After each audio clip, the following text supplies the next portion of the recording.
You are welcome here, just the way you are. No more hiding tears, no more covering scars. You are welcome, holy welcome.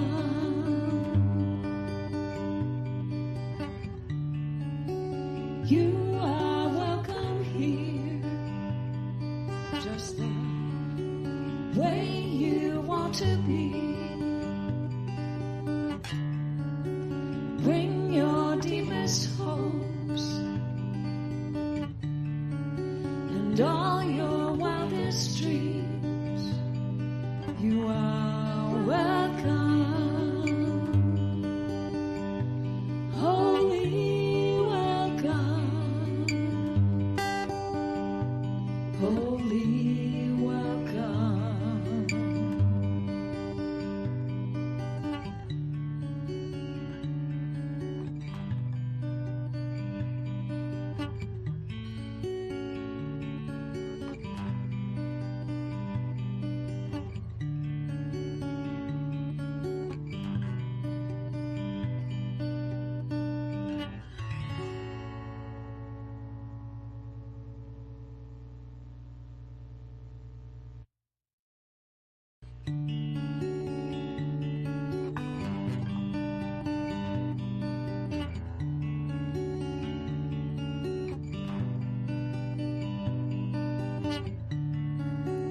You are welcome here, just the way you are. No more hiding tears, no more covering scars. You are welcome, holy welcome.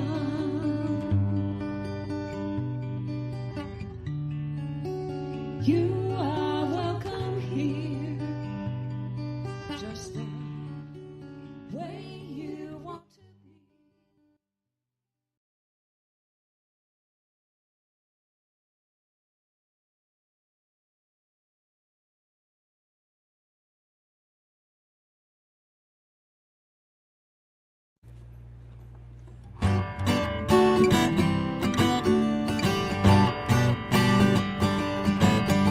There's something in the air, the dream of life in love, with minds that rest in prayer, sparking joy we're in awe.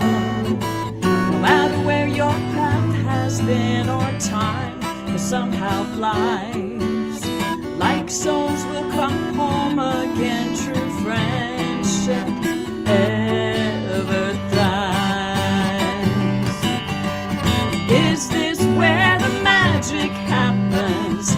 Can you feel the hearts revealed right now in you and me? The secret is wherever we are. There's something in a smile that can turn a day around. Moments so worthwhile when we find common ground. No matter what the day might bring, right here we can align, knowing that we will be seen as perfect, whole, divine. 'Cause this is where the magic happens. Let's feel all the hearts come close to me and me to you. The secret is wherever we are. So meet me where the magic happens, feeling all the hearts ignited now in you and me. The secret is wherever, the secret is whenever, the secret is together we are.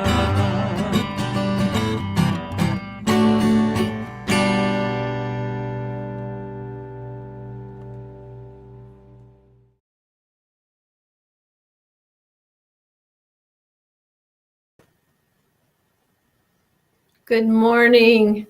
Welcome to Center for Spiritual Living Sunday service on this beautiful, beautiful fall day. I hope it's as nice wherever you are because we're having a beautiful St. George morning. So we're so glad you're here with us. So who are we at CSL St. George? Well, we are an open, loving, inclusive community that supports thinking creatively and living a deeply spiritual life. So let me tell you who's with us today, our service team. So behind the scenes, our tech star and our core council president is Marina Anderson. My name is Gwen Hadley. I'll be hosting this morning. I'm also a member of the wonderful core council that we have here at CSL. Alan Stanley, our talented singer, songwriter, our own star, is here with us today. And our own practitioner, Anita Sheff, is here. She was recently up north and decided it got too cold. So I think she's warming herself and glad she's back in St. George. And of course, our own senior Reverend Joe Kovach. So happy to have you here this morning. So now I'm going to turn the time over to Alan. Alan, Michael. Hello, Gwen. Hello, everybody. Thank you for the compliments, Gwen. That was pretty cool. I'll pay you when the show's over here. So we're going to sit back and relax a little bit and sing a nice spiritual song and get in the mood. And then Anita's going to come along and offer our invocation. Afterward, we'll join again. Hopefully you can sing along. If not, just lay back and enjoy it. It's a wonderful life.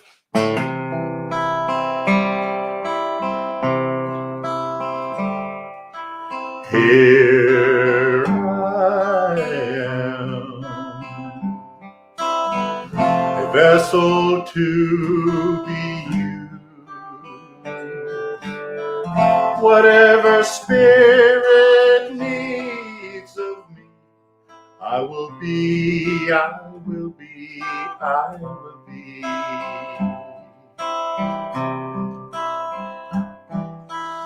Here I stand, my heart is here to serve. Wherever love is leading me, I will go, I will go, I will go.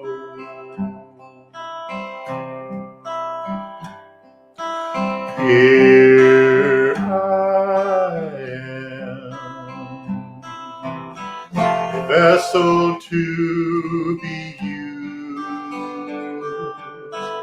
Whatever spirit needs of me, I will be, I will be, I will be.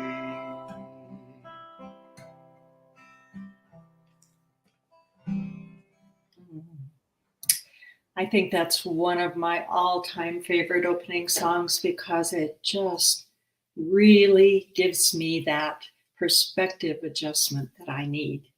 So I invite you now to settle into an opening prayer with me, and I'll speak it in the first person, knowing it for everyone. And I invite you to make my words your words. So as we take this breath together, I recognize that it is the breath of life, the breath of spirit, that one divine presence and power that is behind all of life. It is life itself and everything in it. It is the source, the substance, and the activity behind all things that have ever been created. And so it is my life, and it is the life of every person who hears my voice. And I know that life's nature is love. Its purpose is to create and express and bring joy and beauty into this human experience. And that's what I recognize happening today, right here in this service, as we see all the smiling faces and we reach out to those who need an extra little blessing today, as we share our wisdom and our music, our joy, our fears. I know that there's a lot of chaos going on in the world right now, in this world of appearances. And yet we come here to this center that is God within, and know that its nature is peace and harmony. And that is the ultimate possibility and experience that we know is very possible. And we celebrate being co-creators in that experience of peace and harmony. And so in our lesson today, I know that the words are clear and inspiring, that Reverend Joe has fresh perspective for us to enjoy and take in. I know that the music inspires us and uplifts us, and every person who has ears to hear this service today hears something that is valuable in their life. And I give great thanks for this opportunity to be here together. And we let it go, knowing that life is good and life is God. And we say together, and so it is. Amen. So it is. So it is.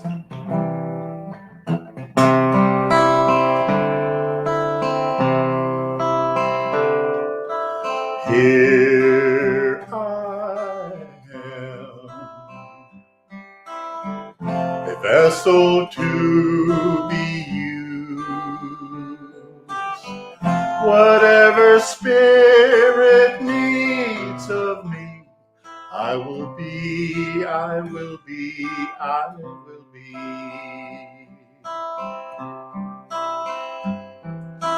Here I stand. My heart is here to serve. Wherever love is leading me, I will go, I will go, I will go.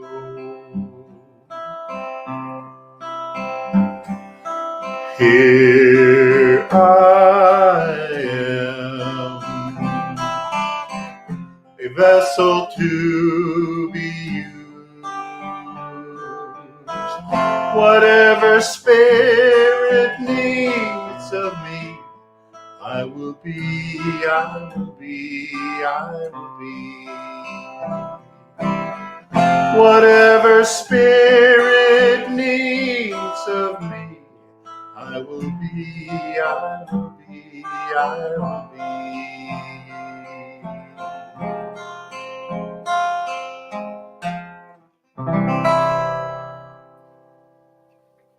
Now I would like to return to Anita for some more reading. Thank you, Alan. So I've chosen to read from the Science of Mind magazine today, just a little piece of an article written by Reverend Dr. Petra Wells. And the article is called Contemplate, Play, and Compare the Paradox. And I love how she writes in a very clear and direct way. And she makes these deep spiritual lessons relatable to me. I usually can identify right away with what she's talking about. So this is the paradox of choosing and allowing. And she starts out, what?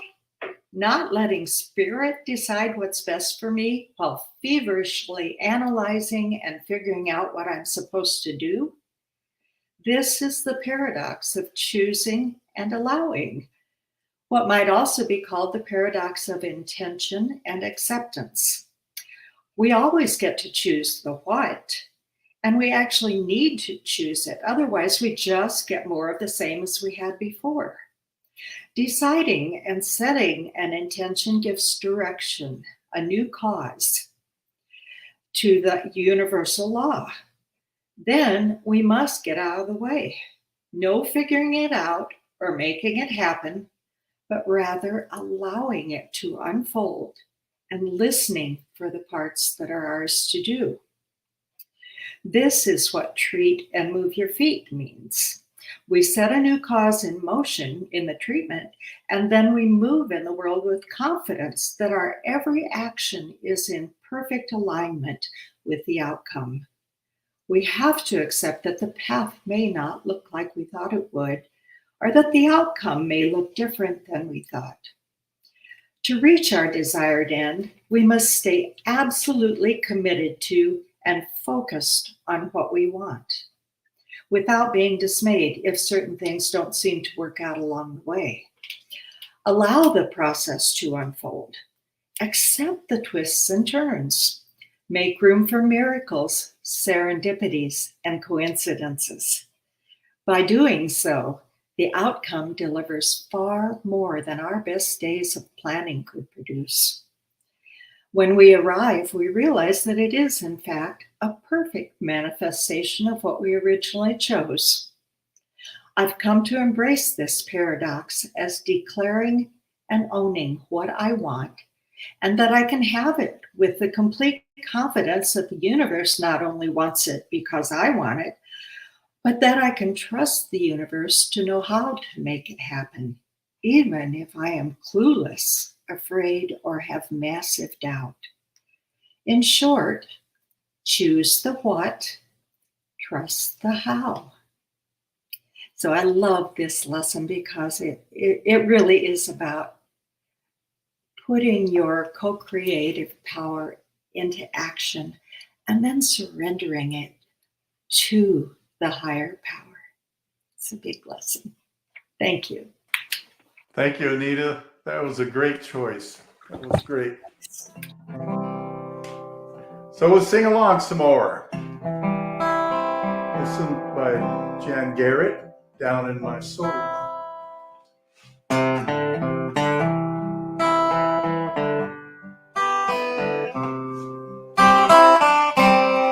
I hear the music down in my soul. I hear the music down in my soul. I hear the music down in my soul. And the whole wide world is my home.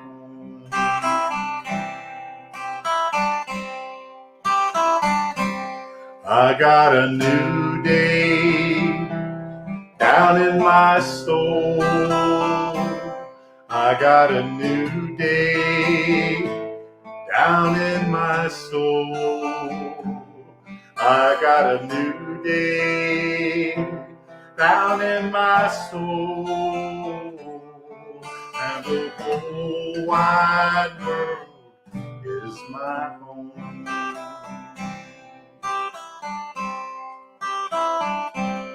I love the silence down in my soul.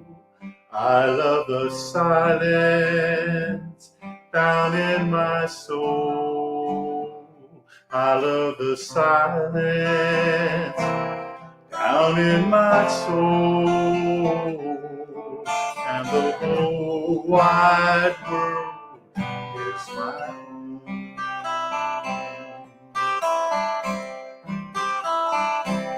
I feel the power down in my soul.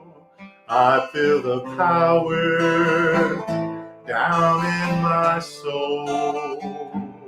I feel the power down in my soul.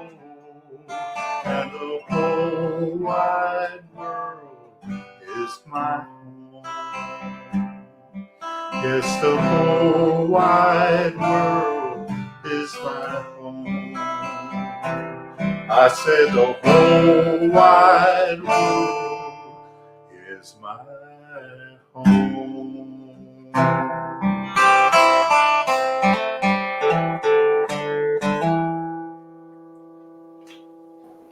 Thank you, Alan. I'm Gwen, feeling kind of mellow on this fall day, and what a mellow song to end us. Thank you. So now I would like to introduce Reverend Joe. We're still talking about paradox. Living out loud, playing with paradox again, still. And today Joe will be talking about tyranny of the or. Welcome, Reverend Joe. How Good are you? morning, Gwen. How are you? And I agree, it is kind of just a relaxing, chill vibe so far this service, huh? It is. And so take it away. Take it away. Got it. Thank you. Good morning, my beloved community. And I do want to give thanks to Anita Chef for her beautiful prayer, grounding prayer it was, as well as the reading that she chose to share with us today, and the music that Alan's chosen for us as well. There's nice vibe going on this October. Third week of October, and we are talking about playing with paradox, and we're gonna take a little bit of a different detour in a sense. We're gonna talk about paradox and just look at it from a certain perspective, and I'll share that with you in a moment. So I just want to say, wherever you are, welcome. Thank you for being with us. Thank you for joining us week after week and supporting us with your thoughts, prayers, and tithes. And it is all appreciated. We do continue to grow. It's been an exciting journey for me personally, and I know for this center, which continues to just evolve at the perfect way. It's so wonderful to meet in person. I look forward to that so much, and obviously look forward even more to being there full time. And we know that's a prayer we hold daily. So thank you. So I want to start this talk out with a quote. And I want to preface it by saying it's kind of a mantra that I've been using lately to help me shift. And so it comes from Ernest Holmes and The Science of Mind. And Ernest says, "Behold, I make all things new. There is nothing permanent but change, and the infinite intelligence can never be caught in anything it does. What it does expresses its being at that particular time. Tomorrow, it may do it in an entirely different way, but always in accord with its fundamental harmony." And I share that because, as Anita mentioned, depending on how we look at the world, one side, we're talking about paradox, right? One side kind of seems chaotic, and then yet at the same time, we're told it's all perfect, whole, and complete. And we're living this human life, and so we don't always hold the highest perspective. And so I find that by using "Behold, I make all things new," it's not coming from a place of ego. It's coming from a place of being grounded in truth, and that recognizing that everything is in a constant state of change. Going back to the yin yang symbol, the swirls, black, white, and the black has a little white in it. The white has a little black in it. And in my mind, it's constantly swirling. It's not static. And I want to use that idea with regards to talking about paradoxes today, because I know that as this month has gone on, I've really noticed paradoxes more in my life. I've become more aware of them, just in the mundane things that I do through my professional career, at home, etc. And it's fascinating how life, infinite intelligence always seems to know how to support us. And again, with this month's theme, talking about paradoxes, and just as a quick review, it's the idea that there are two opposing sets of ideas, and yet both are of the same wholeness, of the same oneness, but it's two different ways of experiencing this one thing. And we know that this one thing is always spirit, is always God, is always source. And so when I sat down to create this talk, I realized I think we've pretty thoroughly covered how it works, right? We can come from an and or an A or a B, which is we see this or that, and that of course limits our experience to that which side we choose. So if we choose A, we become biased on A and want to protect A, and it's not always the best situation. And then we can see A and B. We can see them both. In essence, though, we're still seeing them as two separate things. And then we can see things as a whole, as part of a whole, an ever-changing whole. And by our experience, behold, we make all things new. And thank God, life changes. It would be, we're not here to be in a monotonous, ongoing, same story, same experience situation. At least I didn't come here for that. I know that, and my life has certainly showed up to prove that. So what else has been going on in my life is practitioner Bill Smith and I have been teaching Foundations of the Science of Mind, which is a class. And it's a low level. Oh, I say low level. It's a base level class, an introductory level, and we're diving back into the Science of Mind textbook. Which, in case you don't know what we're talking about, the textbook with all my notes and a million highlights on every page. And I realized that going through ministerial school, we spend 90% of our time studying other world cosmologies, philosophies, etc. And it's so nice to get back into the basics, foundations of science of mind. And particularly this week, this past weekend, yesterday, we covered the idea of transforming fear to faith. And I'm like, aha, another paradox. And I've been contemplating this journey of fear to faith and the fact that, there's a great correlation between the degree and awareness of faith and the greater ability to be open at the top for change to take place. From the greater faith we have, the greater courage we have to try something new, to step out on our own, or even to just step away from that or to the and then to have the courage to see them both as part of the one whole, part of God, a part of source, that neither of them we should take, neither of them and throw them out, okay, but include them both, and as they, in essence, merge as one. And this is the constant change that I believe Ernest Holmes was talking about. And yet the change is happening, but it never distorts the truth of spirit. It never distorts the harmony, as he uses that word, the flow, the state of beingness that God is, which is perfect, whole, and complete everywhere. It's all knowing, it's all powerful, it's all present everywhere. And so another quote from Ernest Holmes, he says, "The universe is a spiritual system. Its laws are laws of intelligence. Intelligence. We approach it through the mind, which enables us to know, will, and act. Prayer, faith, and belief are closely related mental attitudes. Prayer is a mental approach to reality. And this is one of the key parts. It's not the symbol, but the idea symbolized that makes prayer effective." So there's a lot that he's saying in this quote that he shares. Yes, the universe is a spiritual system. It's whole, it's lively, it's life-affirming, and its laws are those of intelligence.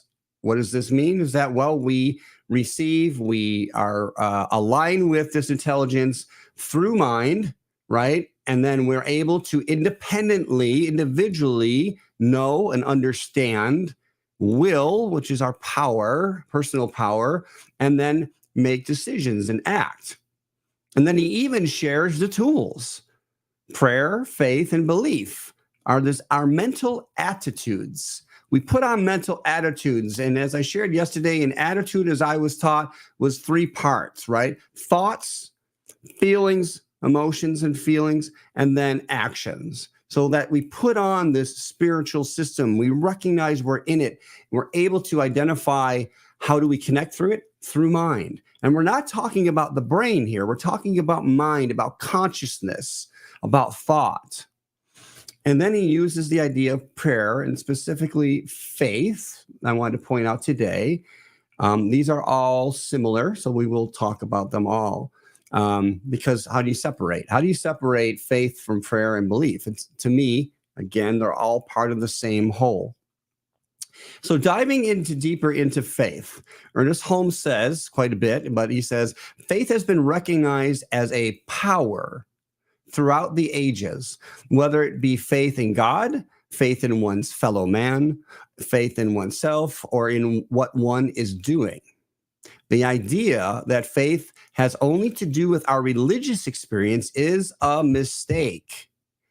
Faith is a faculty of the mind that finds its highest expression in the religious attitude, but always the man who has faith in his own ability accomplishes far more than the one who has no confidence in himself.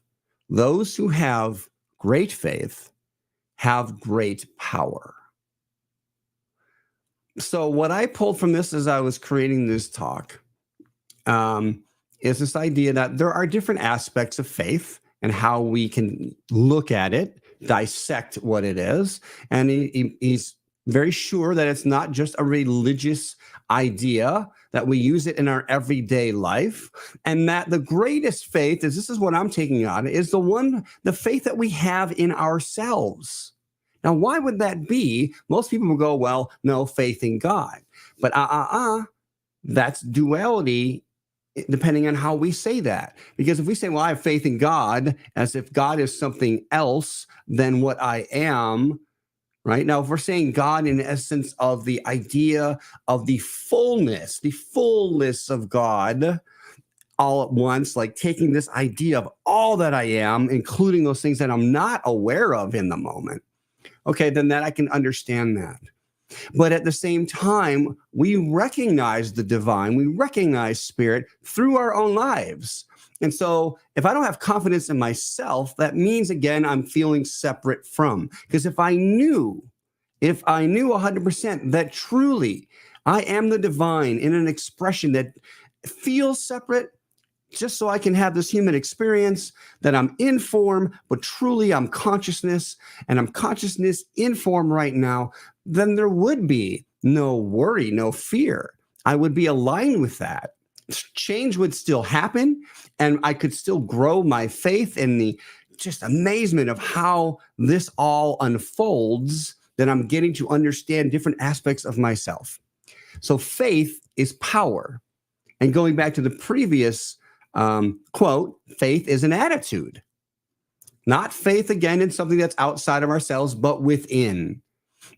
Okay, if there is only one life, as we state, it's a founding principle, and one spirit that's expressing, then as we continue to find confidence in ourselves, we are actually growing our faith in source itself. We are being able to, in essence, be open at the top to receive more of what is already here and now. So speaking of duality, I think we have a good idea of what faith is. It's power. It's power in ourselves, as recognizing ourselves as the divine. It's power in the divine presence and process and intelligence of all that it is. And on the flip side is fear. On the other polarity, the dualness of it is fear. And to me, one of the biggest fears, if not the biggest fear, is that God will not answer our prayers. Right? Because with that idea of fear, we believe in lack more than we believe in wholeness, in completeness. In other words, if we question at all when we say a prayer, and we question at all whether it's going to come true or what we say manifest, then we believe in lack more than we believe in anything else. In other words, we don't believe that God, Spirit, is the source and supply of all, period. It is the source, and it is the supply, and it is the process of how that shows up. Just like Anita's reading. We don't worry about the how. Infinite intelligence takes care of that. So if we don't believe in it, then how could we possibly receive it?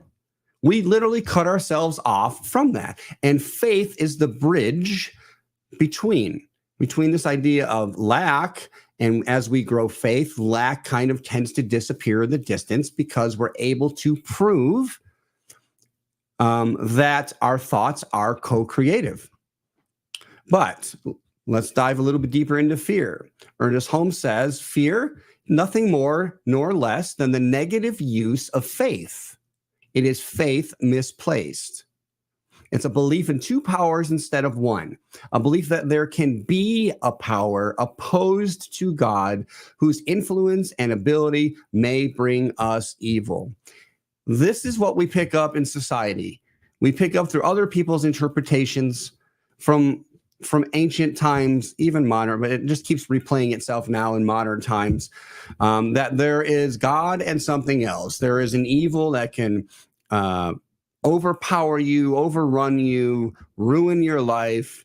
And it seems so much easier for us to believe in that than, no, there's only one power. Now, I can recognize that my thoughts can allow things, I can experience what is evil, which again is why Ernest Holmes calls it a misplaced faith. It's faith misplaced.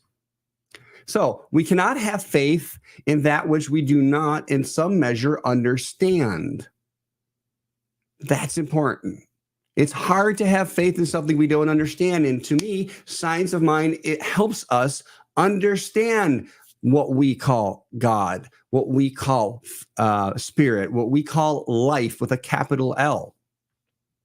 Now, Ernest Holmes goes on to say, faith is the substance of all things hoped for, the evidence of things not seen. Faith is a mental attitude, once again, so inwardly embodied that the mind can no longer deny it. In other words, great faith, first of all, let's go back to substance. Think of substance as things that are made out of, right? So all that is, anything is substance, which is source, and having faith is alignment with recognizing, again, God is everything. Everything and every non-thing and every space between things. And then again, it's an attitude, again, so inwardly embodied that the mind can no longer deny it. Deny what? Deny that God is. Period. God is. Period. That's a great prayer.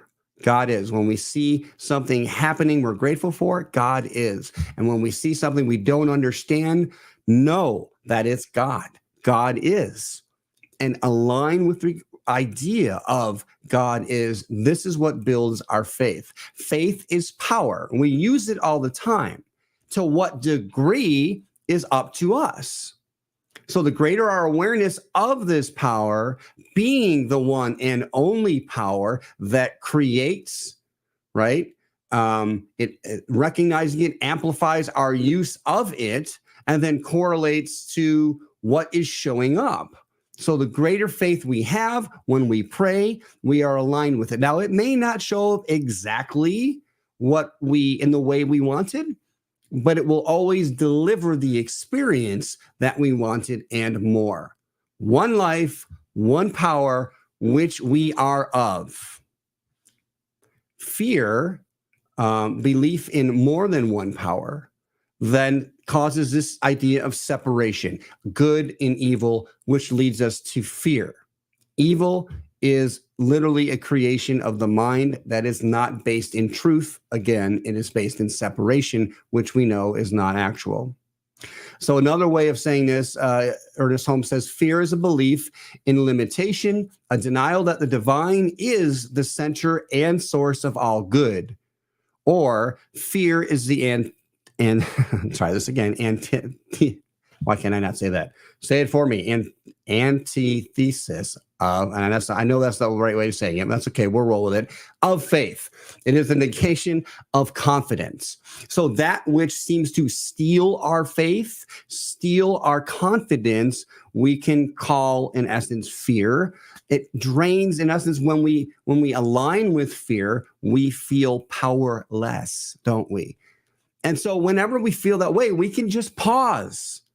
Remind ourselves this foundational principle. Again, there is only one power. And yet I'm recognizing that I'm putting that dimmer switch on that power again. I can turn it up. I can change, right? Behold, I make all things new. How do I change this circumstance, this situation? By aligning with the highest and the best of what I know to be true. Okay? So the more we become self-aware of our ability to co-create with the one power, then evil has no power to come into it because it's not real in essence. Okay? Recognizing power or evil in an experience doesn't make it a separate entity of its own, right? It's not God and someone else. There is no paradox there. It is one. And as you may have heard before, evil, E-V-I-L, is the word live or live, L-I-V-E, backwards. So in essence, it's, the negation of truth. If I'm living well, okay, then I am living in faith. And in essence, and I can feel that. We all know when we're living in faith. And we also feel the difference when we're not. All right, one more thing about what Ernest Holmes has to say about evil. He says, evil is not the absence of good. It is not the lack of good. It is not inverted good. It is not good turned wrong side out. Evil is simply the absence of the recognition on the part of the individual of perfection. Don't do anything with it, he says. Let it alone, and it will swallow itself up. Anything that is unlike good or God cannot exist very long. Okay. Now, as we say this, my mind goes to that almost sounds like duality again. Like, well, how if God is everything, how could be something unlike God?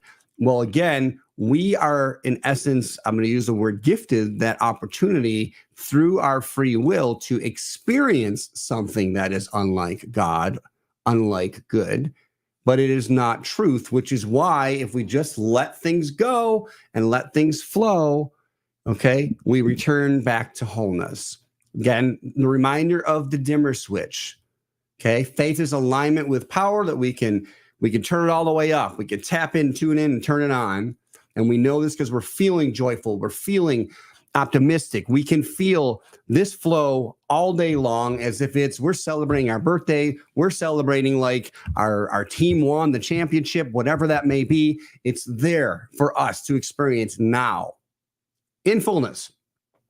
Or as we recognize, we can turn it down. We may be living low. We may do this out of fear. We may do this because we believe evil exists in the world and that has power over things and us, but it is not real power. So fear is resistance in actuality to the power that is attempting to give us its good all the time.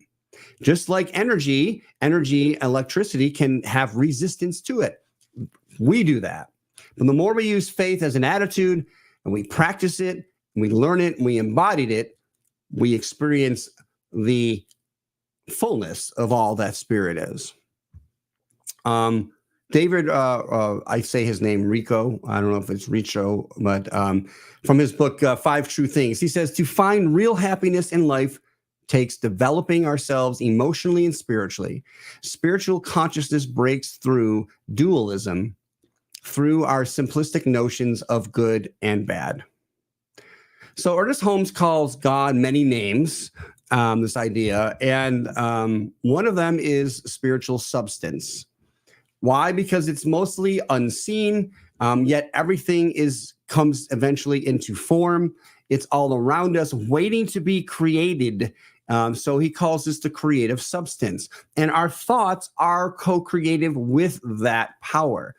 We as individuals are of and also within this spiritual substance. And we use the power of we use our thoughts, as the power to co-create our experiences here. So again, through faith, rightly used, we co-create with God. Now we're always creating, always. If what we're creating is not showing up the way we want it to, it's not an outside issue. It's an inside issue. And this is where we do our self-work. Everything is this source and substance, this spiritual substance in form. Okay. And we're kind of like the clay makers. We're the Play-Doh makers. And, ooh, that's not really what I wanted to show up. This is the gift of not having instant manifestation. Like, I want this and poof, it's there. And then we realize, whoa, wait, that's not really what I wanted. Because oftentimes we don't really know exactly what it is we want in detail. So now let's switch a little bit more to practice. And we're talking about with regards to prayer. Ernest Holmes says, we are compelled to see that prayer is not an end of itself. It is a means to an end. Like the practice of the science of mind, it is a way. So prayer is a way of connecting to the one power that is to continue to build our faith, continue to build our mental, our spiritual attitude. Okay. So prayer is a way for us at the same time to test the spiritual waters of consciousness. It's a way, if this works, and this is the whole basis of religious science, which is the name of our faith, is if it's spiritual and it's true, it should be provable and always provable in a universal manner, right?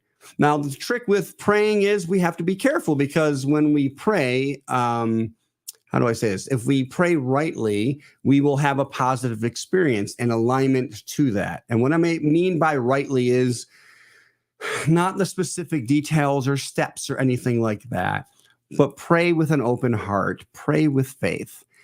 If we don't, and we're praying kind of out of fear, and then, but I really want this, but I'm focused on fear, and then more fearful things show up, we're still really proving that the prayer and law works.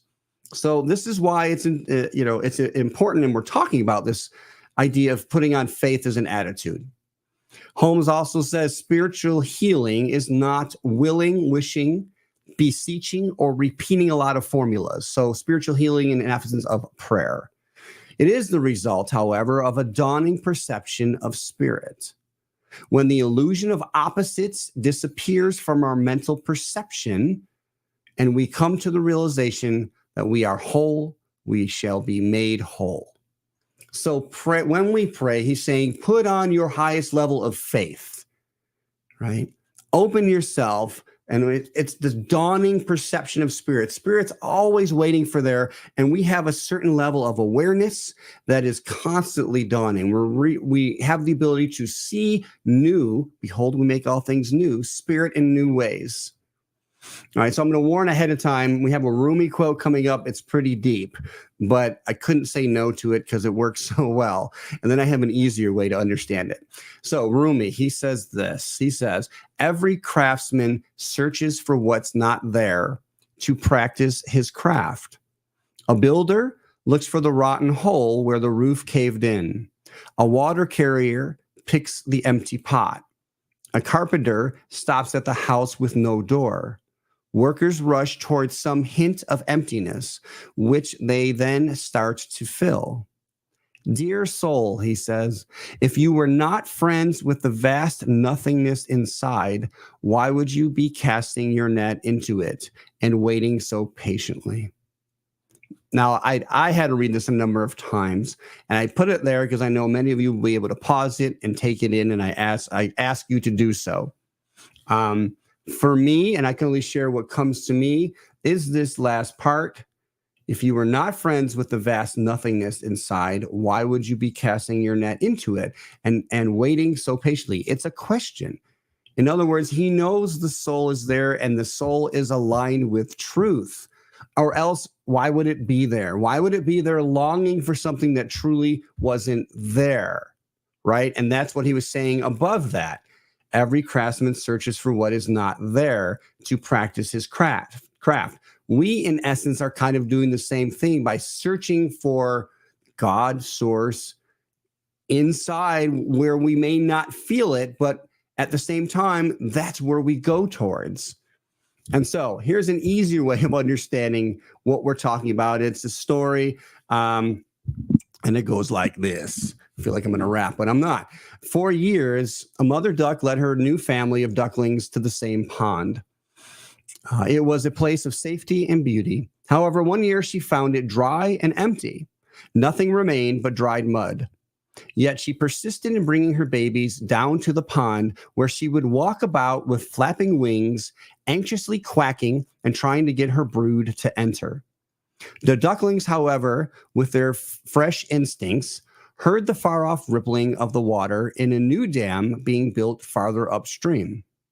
The little ducklings refused to enter the dried mud hole. Instead, they left their mother quacking beside her empty pond and set out to find new water. The mother duck had a closed mind. She could not accept the reality that the water was gone. She chose not to live in the real world, so she remained in her little world because it was familiar. I'm going to use the word comfortable. Like the little ducklings, we must remain open to a new future, open to new ideas, open to others, open to learning new things. To do so is to maintain a childlike faith in God. And so it is a simple story, and I do want to be able for everybody to understand the message. That's the whole point of being here.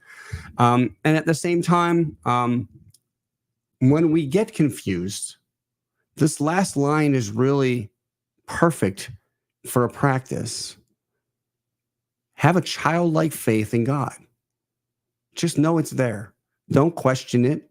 Be open to it and see what happens when you hold that. And just don't allow anything else to happen, right? Just be with it. Curtis Tyler Jones, author, says, it's funny how the ugly duckling always has so many beautiful things to teach us. So again, even in those things that we feel almost resistant to, we have so much to learn. So in conclusion, in essence, everything is necessary until it isn't. Change is a constant. War, inflation, hunger, sickness, homelessness, depression, separation. These are choices. Believe it or not, these are not truths, because what we know to be true is there's only one power, and it does not lack in any way, shape, or form. We choose consciously the life that we are going to have as individuals, and we add our thoughts globally to global consciousness every moment. And so our thoughts are causal, right? Cause and effect. And so a quick idea is with regards to practice. What can we do? Simply just remember that our thoughts, well, let me flip that around. What we see on the outside is the outpicturing of the world that is going on inside us. So life, experience, circumstance is mirroring this landscape that I see outside. If I see war, then where am I warring myself inside? If I see homelessness, where am I not caring for myself? If I see depression and I see lack, where am I not feeding myself? And I don't mean necessarily, what I mean is spiritual food. Right? And this does not mean, oh, I walk by the beggar because he's just an illusion of my mind. No. No, we do take care of the homeless, but we also take care of the home within. And so what I'm going to ask is that every night for this week, simply just to review your day and ask yourself one question. Who have I made wrong or put outside of my heart today? It's a deep question. Who have I made wrong or put outside of my heart today? And then when you've identified something or an experience, then just seek a different perspective and realize it's teaching you. It's teaching you. We're always being taught. We do the work within, and what's the result? Behold, we make all things new. And that is a world worth living in. And so I'm going to close with affirmative prayer. And what I know to be true, as I've stated probably 25 times, is that there is only one power, one presence, only one energy and essence that is the all, that is God, that is source, and is the source and supply of all. There is nothing outside of this.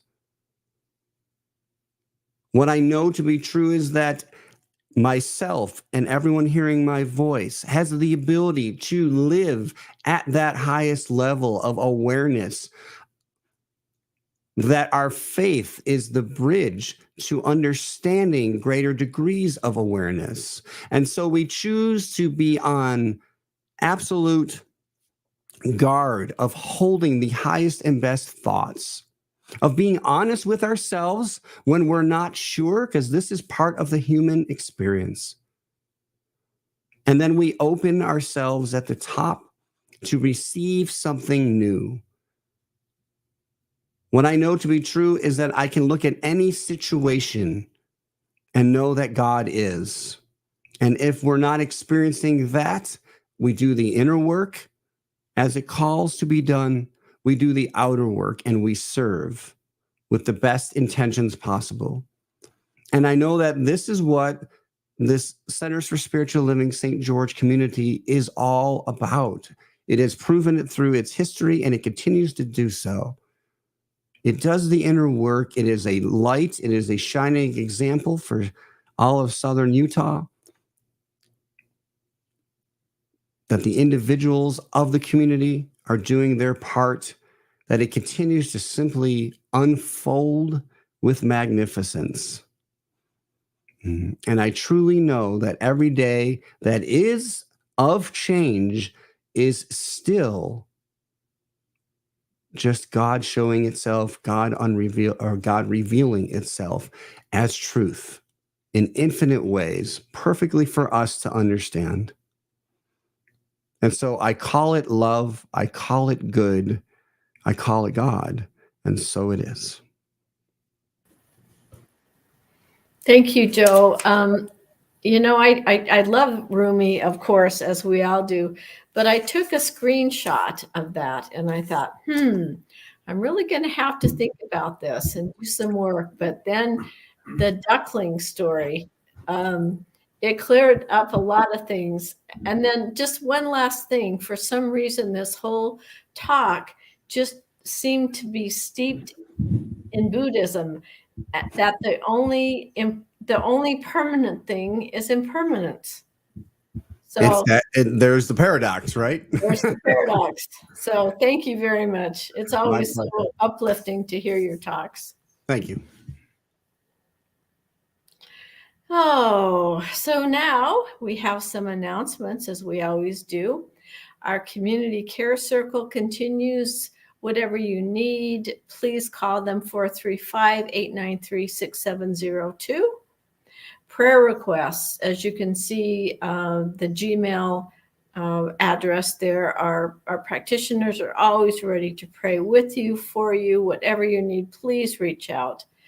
Our next in-person service, boy, they seem to be happening quicker and quicker, even though they are once a month, is November the 12th. And that's at the Masonic Lodge. Today, there will be no Zoom conversation because your leadership group is having a workshop. We've got some work and things to do. So we'll table the Zoom until next week. Again, as I said, we're trying to get together. We've got a social gathering coming up. Marina is going to do on Tuesday evening. I've spoken to you about John O'Donohue before. He's just was a beautiful, beautiful writer and poet. And I've seen this video that Marina is going to show, and there'll be a great discussion afterwards. So if you can join, it's only a $5 love donation at the clubhouse, and you can see the address there on the screen. Tuesday night, again, our in-person service at the Masonic Lodge. Service starts at 11, but we open the doors at 10:30 for coffee and conversation, as we will do after the service. So practitioners plugged in next. We're lucky when we have 5 Sundays a month, because we get to see all of our practitioners come together and they do the talk. And it's always a delightful, creative experience. So please join us for that. Abundant prosperity. There are so many ways that you can support us. Zelle is a bank-to-bank way to give, is my personal favorite. You can give online. You can see on our website the address. You can use the QR code, PayPal, send us a check by mail, whichever way you choose to give. We so greatly appreciate the opportunity to keep these services going until we can find our own home and meet every single Sunday in person, which is our goal.